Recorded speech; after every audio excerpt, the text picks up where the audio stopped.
Hello everyone, my name is Yuko Harayama. I'm Executive Director of Riken. I'm from Japan.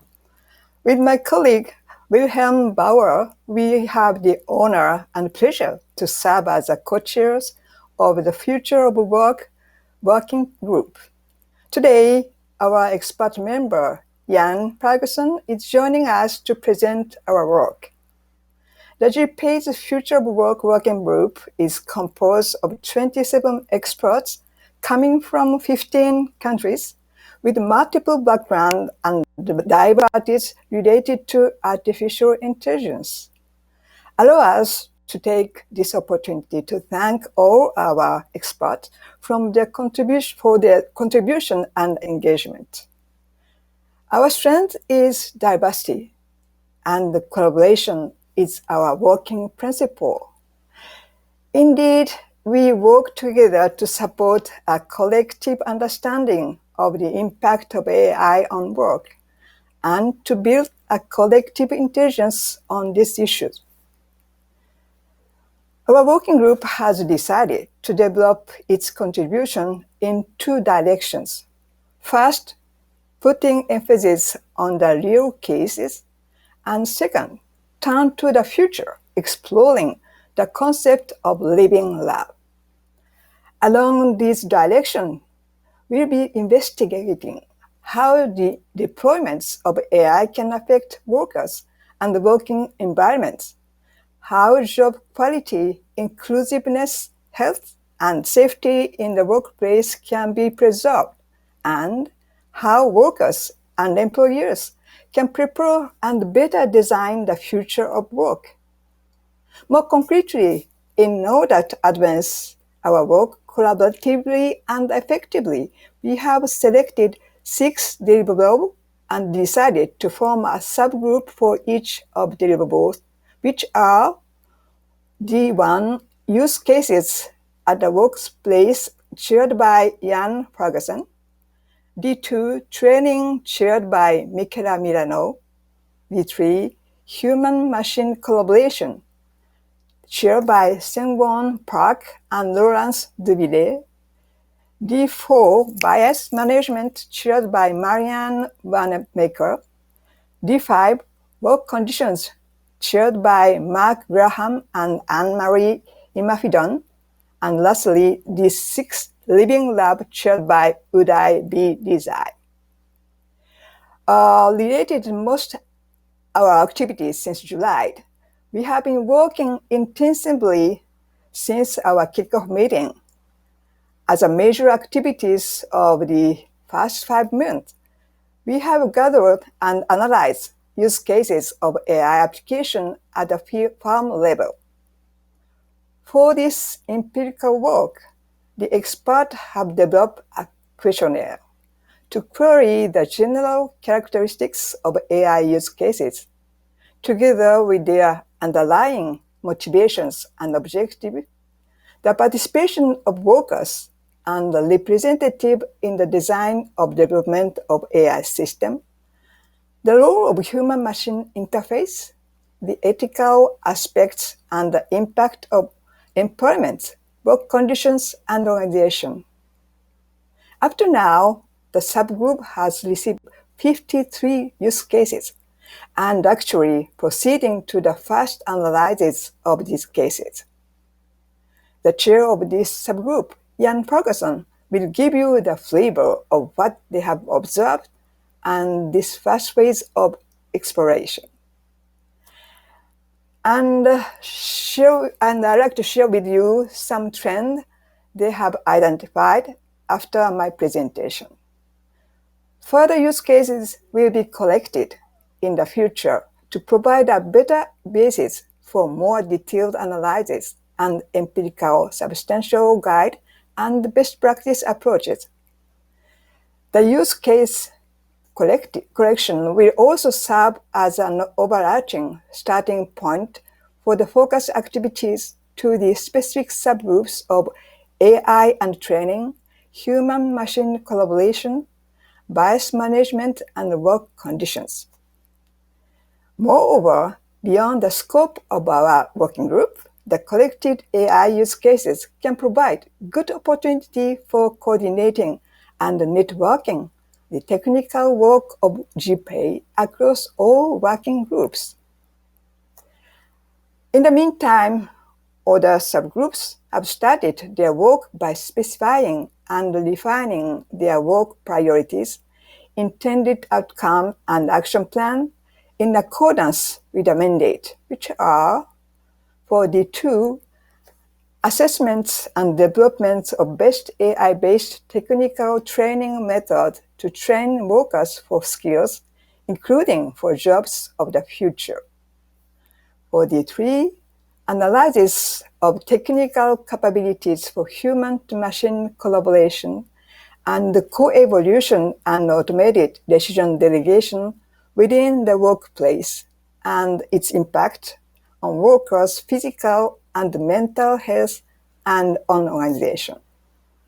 For the four, insights on biases and inequality generated through AI and the political, ethical, and technical insight on how to collect for it. For the five, analysis of how decent and positive work conditions can be operationally fostered in working situations characterized by increasing use of AI systems. Another key activities of our working group is the conceptualization and setup of a living lab for AI at the workplace, Deliverable 6. Living Lab is thought of as an open space for innovation and learning. The subgroup also considers that the Living Lab will be a predominantly virtual space for global exchange and collaboration, together with one of more complementary physical real labs. For the longer-term perspective, our working group has several ambitions. Our co-chair, Wilhelm Bowen, today represented by Matthias Plessner, will give you some flavor on it and at the end of this presentation. I will now invite you to discover our work on use cases. Jan, the floor is yours. Thank you, Yuko, for this great introduction to our work. My name is Jan Ferguson. I am a sociologist at ECAM in Toulouse, France, an engineering school. I have the pleasure and the honor of being the chair of the first deliverable The Future of Work working group of the GPAI, creating a global catalog of real use cases of AI at work. First of all, I would like to say how intellectually exciting this challenge is. It shows us how organizations are seizing the new opportunities that AI and their creativity offer them. Thus, behind AI systems are birds, elephants, premature babies, diabetics, accountants, energy producers, quality controllers, employees building their careers, mayors, telephone call centers, gas consumers, etc. It seems that in many situations, AI is like a big Swiss Army knife with an infinite number of functions. It shows us also how AI could shape work, but also how workers shape AI. As Yuko told you, we were able to collect 53 use cases. They are spread over 8 countries. It is already interesting, but it is not enough. Moreover, we need to work on the diversity of our respondents, who are currently mostly AI system designers. But with great humility, and not to mention results, let me share with you some major observations. First observations concern the main function of AI system we collected in our survey. Some AI systems create new kind of knowledge that improve global understanding of a situation. Some AI systems generalize and reproduce an existing knowledge. Others have a matching function. They evaluate a level of correspondence between several databases. A part of them make predictions based on data. The latest help or guide workers to achieve better performance. Inside this set of applications, we noted 4 main trends. First, AI systems target 3 different forms of augmentation. 1. AI system could augment organizations by producing new knowledge and completing human tasks. 2. AI systems improve and personalize the employee experience through new human resources applications. 3. AI systems augment workers by supporting them to do their jobs. This augmentation can be the result of a new division of labor between workers and machine, or a good cooperation between them. Second, we know a little bit more about what an human-centric AI could mean. In most cases, business experts are essential to design and train AI systems, and the use of AI systems strongly involves humans. It is never an automatic decision, but a decision-making head. However, the dialogue with the social partners still need to be built up. Third, the ethical issues in AI systems are not well understood. We ask many questions about ethics by design, and the answers were often quite confusing, except with people working for the public sector. Most of the clients are results-oriented and do not challenge designers in terms of ethics. And finally, the designers do not understand this ethical focus on AI compared to other technologies or industries that seems more dangerous to them. For them, spending time with AI to understand it and behave better is more important than explainability. The last set of observations deal with the impacts of AI systems on the number of jobs and job satisfaction.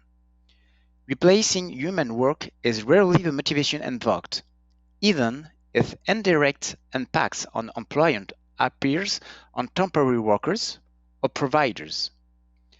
It could also decrease the future recruitment needs when AI systems appear to be an option for some kind of task. In addition, AI system would most often lead to improved working conditions by automating daunting tasks. But in other cases, training AI system can be a boring task, and the productivity gains provided by AI intensifies the work. Overall, AI shifts the value of human work. Sometimes this benefits to experts because the activity is refocused on analysis and reasoning. But in other cases, the AI plus human association decreases the skills needed to perform a task and devalues human experience. I warmly invite you to read our report, which will give you more details about this survey and also examples of AI systems that we relate to a context. We are also looking for new use cases and especially testimonials with end users, workers who have not always chosen AI and who will have to deal with it and evolve with it. So don't hesitate to contact us to help us or to learn more about this global catalog we are building. The future of working group is full of exciting challenges. Matthias, can you talk please about our future? Thanks, Jan. My name is Matthias Preisner. I'm representing William Bauer today. He is the official co-chair of this group together with Yuko Harayama, and he has some trouble today with coming back from a business trip, so I am doing this presentation for you today. But I'm also supporting William in all the other operational tasks of coordinating the group, and together with him, I'm working at the Fraunhofer Institute for Industrial Engineering in Stuttgart in Germany. And there I am the head of the research area, Human Technology Interaction. I will give you a very brief outlook on the next steps and the future vision of our group. So a very essential next step will be to get in touch with the other working groups. We hope that this plenary meeting today will give us many opportunities to find interesting points of reference for future collaboration and coordination with the other teams. I think that especially our ongoing collection of AI cases, as presented by Jan, will serve as common ground for joint activities with the other groups. And we will be very happy to discuss with all of you how you can contribute to this database, to extend the database, and how you can use this database for your own research questions. The next step in this activity, in the collection of use cases, will be that we will be continuing gathering further AI cases to provide a better basis for even more detailed analysis and also for longitudinal analysis in the future. So let me quickly go through all the other subgroups and summarize what are the plans for the next steps. In the subgroup training and education, we are working into two directions. The first is training for AI. In this area, we are planning field studies and stakeholder interviews to identify the current situations and unmet needs in the education area and in vocational training. The second direction is AI for training, for which we want to provide an overview of the most important AI-based educational tools and training approaches. We have another subgroup on human-machine collaboration, and in this subgroup, we want to venture a look into the future and elaborate on the question of how we can shape working environments and user interfaces for active and very close collaborations between humans and intelligent machines. The subgroup on bias management is currently reviewing diverse aspects of discrimination and biases resulting from the use of AI in human resource management. And with this groundwork in place, we are planning to proceed to working on possible solutions to these identified problems. The subgroup on decent working conditions, they are planning to set up a tripartite negotiation board with representatives from the private sector, from labor movements, and from the public sector to co-develop principles and best practices for AI in the labor process. And finally, the subgroup on AI Living Lab. In this initiative, the immediate next steps will be to focus on conceptualizing a virtual living laboratory. And this will also include developing a solid architecture for this lab and collecting the required resources for such a web-based lab. All these next steps have been planned by the respective subgroups for the upcoming 3 to 6 months. And I think the plans are very ambitious. And I'm very proud and grateful that we have such a motivated and knowledgeable team of experts in our working group. When it comes to the longer-term future, we have mainly 3 strategic objectives. The first one is an AI observatory. We want to develop the collection of AI cases to a continuously growing and permanently updated empirical database for any kind of analysis with regards to AI at the workplace. Secondly, we want to push the work in the topic-specific subgroups toward guidelines and recommendations for policymakers, for industrial decision makers, and for social partners as well as researchers to help them shape AI in a way that promotes economic growth and social welfare. And finally, we want to develop the AI Living Lab into a unique global AI showcase. The virtual Living Lab shall be set up as a web platform for knowledge transfer and for transdisciplinary experimentation and innovation in the field of AI at the workplace. We want to offer manifold opportunities for global networking and for collaboration, and it shall use the latest technology to enable inspiring experiences and insights on beneficial AI use cases and best practice approaches. In addition to this virtual living lab, we can imagine a large network of physical, real AI living labs around the globe. These physical labs, they can take up regional particularities and help us to disseminate our work on the regional level with on-site demonstrations, events, and local networking. So thank you for your attention. I want to say a very special thank you to all the experts of our working group who contributed to the achievements and progress we have made so far. And I'm looking forward to work with all of you to make this initiative a great success in the future. Thank you. Thank you. Thank you.